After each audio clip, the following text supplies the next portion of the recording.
Hello everyone, myself Sirisha. So in this lecture, I'm going to discuss about the topic called as 8051 interrupts. So first of all, let us discuss what is meant by an interrupt. An interrupt, an interrupt is an external or internal event that interrupts the microcontroller to inform it that a device needs its service. That is nothing but an interrupt is an internal or external event that interrupts the microcontroller to inform that another device needs its service. Then the microcontroller stops the normal flow of execution and alters its attention to the another program. This process is called as a interrupt service routine. That is nothing but whenever an interrupt is occurred, then immediately the microcontroller will stops its normal program execution. That is nothing but whatever the task it is doing, it is going to be alter that work, and it is going to be alters that attention, and it diverts its attention to the another program. This entire process is called as a interrupt service routine. A single microcontroller can serve several devices by two ways. That is, the first one is the interrupt and second one is a polling. So there are some basic differences between interrupt and polling.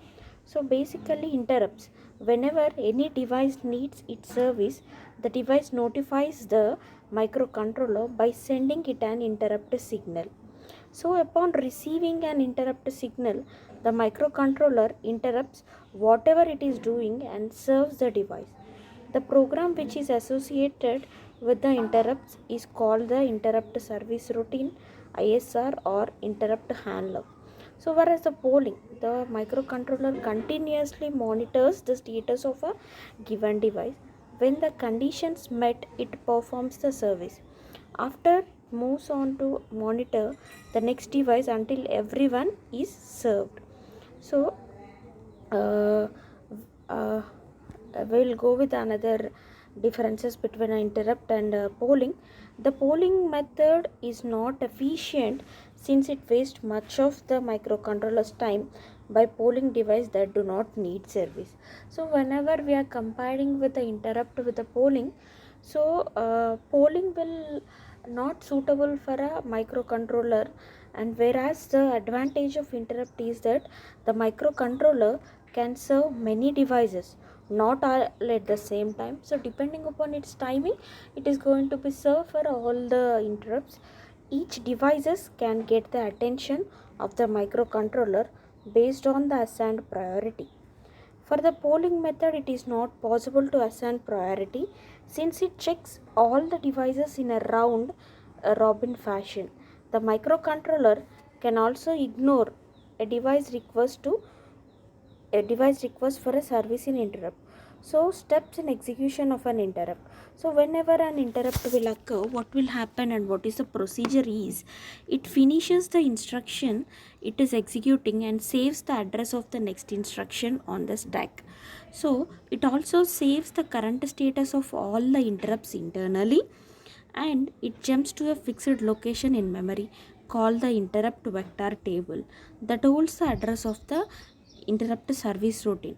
The microcontroller gets the address of the interrupt service routine from the interrupt vector table and jumps to it. It starts to execute the interrupt service routine until it reaches the last instruction of the subroutine, which is RETI. So upon the RETI instruction, the microcontroller returns to the place where it was interrupted. So this is a main program. So whenever an interrupt is occurred, so its attention will goes to the interrupt service routine.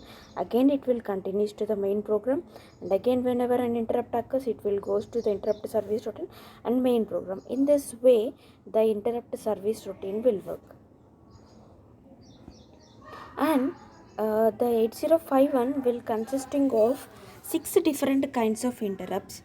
They are, the first one is a reset, that is the power up reset interrupt is there. The two interrupts are set aside for the timers, that is one for timer 0 and one for timer 1. Two interrupts are set aside for hardware external interrupts, that is external interrupt 0 and external interrupt 1, and the serial communication has a single interrupt that belongs to both receiver and the transmitter. So what these are the 5 different kinds of interrupts we are going to be used regularly. We can configure the 8051 so that any of the following event will cause an interrupt. So the first one is a timer 0 overflow, second one is a timer 1 overflow, and reception and transmission of a serial character, and external event 0 and external event 1. So we can configure the 8051 so that when timer 0 overflows or when a character is sent received, then the appropriate interrupt handler routines are called. So among the timer and serial interrupts are under the software control, and external interrupts are under the hardware control. So we are going to have a 5 interrupts. In that, the 2 are called as a software control interrupt, that is the timer and the serial interrupts are called as a software control, and the external interrupts are called as a hardware control interrupts. And among the 5 interrupts, each interrupt will have its own program, can be stored at a predefined location and based upon their priority in the interrupt vector table. So this is called as the interrupt vectors. In this, the each and every interrupt is going to have its specific predefined location, and these are saved in a predefined location, and these are stored in a according to their priority. So among the 5 interrupts, external interrupt 0 is going to be have a highest priority, and it is going to be stored at the location called as a 0003H, and the timer counter 0 is going to be stored at a 000BH location, and external 1 is going to be stored at a 0013H, and it is going to be have a third priority, and timer counter 1 is going to be stored at a location 001BH, and it is going to be have a fourth priority, and the serial port which is going to be stored at a 0023H, and it is going to be have a least priority. Among the 5 interrupt, external interrupt 0 is going to be have a highest priority, whereas the serial port interrupt is going to be have a least priority. So these are the interrupts according to their priority. And in order to control in 8051 interrupt related register, in order to control and in order to maintain the interrupts, we are going to have some special function register, the various registers which are associated with the use of interrupts, that is the TCON register, which is called as a timer control register. These are the edge and type bits for external interrupt 0 and 1, and SCON register, serial control register. In this, we are going to have a receiver interrupt and a transmit interrupt flags for a RS-232 external cable, and IE enable interrupt source, and IP specifies priority of interrupts. So these are the special function register which are used for interrupts. So next we are going to discuss the topic called as a enabling and disabling an interrupt. So upon a reset, all the interrupts are disabled, that is nothing but they are masked. So meaning that none will be responded to by the microcontroller if they are activated. So the interrupts must be enabled by software in order for the microcontroller to respond to them. So there is a register called as IA, which stands for interrupt enable, and that is responsible for enabling, unmasking and disabling the interrupt. So we are having a one special function register which is called as the interrupt enable register. So let us see the format of a interrupt enable register. So the interrupt enable register is going to be have a 8-bit register. So why here we are mentioning it as a 8-bit register is the 8051 itself is a 8-bit microcontroller. So that is the reason our 8-bit interrupt enable is a 8-bit. So in that the first pin is a EA, which will stands for a global enable and a global disable, and these two locations are used for a future purpose, and this is enable serial interrupt. Enable serial interrupt. So next ET1 stands for enable timer 1, and AX1 will stands for enable external interrupt 1, and ET0 stands for enable timer 0, and EX0 stands for enable external interrupt 0. So let us discuss in this these 6 pins. Each and every interrupt can be enabled or disabled by setting or clearing individual bits. So in order to enable this any one of the bit, we should be set this. So in order to disable, we can make this as a clearing. So global disable is used to disable all the interrupts at a time. So in order to disable all the interrupts at a time, simply we need to enable this. So in this EX1 and EX0 are called as external interrupt.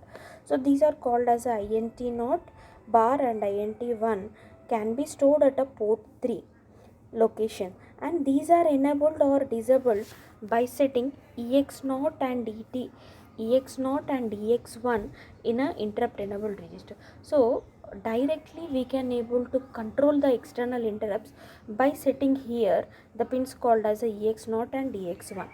And next, coming to the timer interrupts, ET1 and ET0. These are the two types of timer interrupts. So in order to control the timer 0 and in order to control the timer 1, these are enabled by setting ET0 and ET1 in a interrupt enable register. These two are going to be enable or disable the timer 0 and the timer 1. And the serial interrupt, which is called as a ES. So serial interrupt is enabled by setting ES in the interrupt enable register, and then a byte of data can be transmitted or received from the 8051.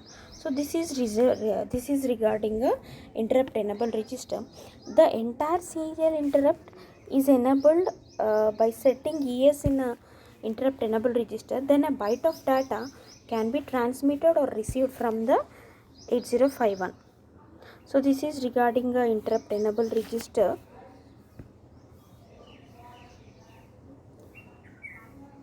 And here we are having a sample program for interrupt enabling and disabling. Example show that the instructions to enable the serial interrupt, timer 0 interrupt and external hardware interrupt 1, and disable the timer 0 interrupt, then show how to disable all the interrupts with a single instruction. Solution: move interrupt enable at the data is 10010 110B. So what is happening here means enable serial timer 0 at EX1, and another way to perform the same manipulation is, so this is a one way of representing, and another way to perform the same manipulation is we can able to give a different instructions like set B, that is IE7, that is EA is equals to 1 global enable. So global enable is nothing but by using this we can able to enable all the interrupts at a time, and set B enable only the serial interrupt, IE1 enable only the timer 0 interrupt, and enable EX1 enable only the external interrupt 1, and clear IE, so mask disable interrupt only, and the C is a clear IE7, this disable all interrupts. So this is regarding a enabling and disabling. And next, coming to the interrupt priority. So basically all of us will know that, so priority is nothing but which is going to have a highest priority and which is having a lowest priority. When the 8051 is powered up, the priorities are ascending according to the following. In reality, the priority scheme is nothing but an internal polling sequence in which the 8051 polls in the interrupts in the sequence and listed and responded accordingly. External interrupt 0, INT0 is going to have a highest priority, and timer interrupt 0 is going to have a second higher priority, and external interrupt 1 is going to have a third priority, and timer interrupt 1 is going to have a fourth priority, and a serial communication interrupt, that is a receiver interrupt and a transmit interrupt, is going to have a fifth priority. Among these five, external interrupt 0 is going to be have a highest priority, and serial communication interrupt is going to be have a lowest priority. So So here we can clearly observe that. So what is meant by a priority is we can alter the sequence of interrupts priority by assigning a higher priority to any one of the interrupts by programming a register called as interrupt priority. To give a higher priority to any of the interrupts, we make the corresponding bit in the IP register is high.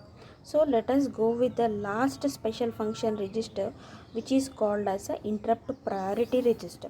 So in the interrupt priority register also we are going to have the three locations which are reserved for a future purpose, and the next one is a priority for a serial interrupt, PT1 priority for a timer interrupt 1, and PX1 priority for a external interrupt 1, PT0 priority for a timer 0, and PX0 priority for a external interrupt 0. So the 8051 will consisting of a 5 different kinds of interrupts. So just now only we have discussed in this. So the 8051 is going to be have a total of 5 interrupts according to their priority.